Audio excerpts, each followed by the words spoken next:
High, আমি শর্মিষ্ঠা। বংকুক চ্যানেলে সকলকে ওয়েলকাম। আজকের রেসিপি গুলে মাছের ঝোল, একদম চেরা কাঁচা লঙ্কা দিয়ে ঝোল। হাতে 10 মিনিট টাইম থাকলেই করে নাও এই রেসিপিটি। তো দেখতেই পাচ্ছ, প্রথমেই গুলে মাছটাকে কেটে ধুয়ে তারপরে নুন হলুদ দিয়ে মাখিয়ে নিয়েছি। অন্যদিকে কড়াইতে বড়িগুলোকে ভালো করে ভেজে লাল লাল করে তুলে নিয়েছি।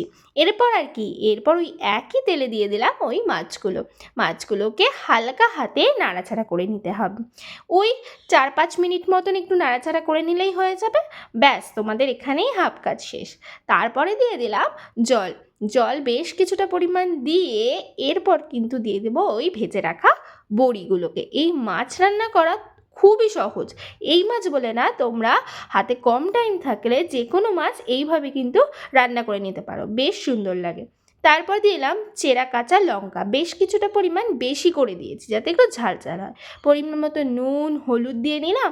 এরপর দিয়ে দিলাম একটু নাড়াচাড়া করে নেওয়ার পরে রেখে দেব 10 মিনিটের মতন, একটু ঢাকা চাপা দিয়ে রেখে দেব।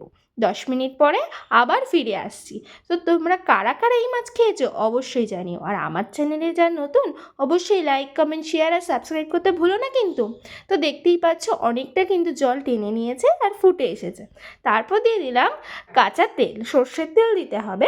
কাঁচা সর্ষের তেল দিয়ে নামিয়ে নাও একদম ঝাল ঝাল গুলে মাছের ঝোল। তো রেসিপিটা কেমন লাগলো অবশ্যই জানিও। গরম ভাতে কিন্তু দারুণ লাগে। দেখা হচ্ছে অন্য কোনো ভিডিওয়। বাই।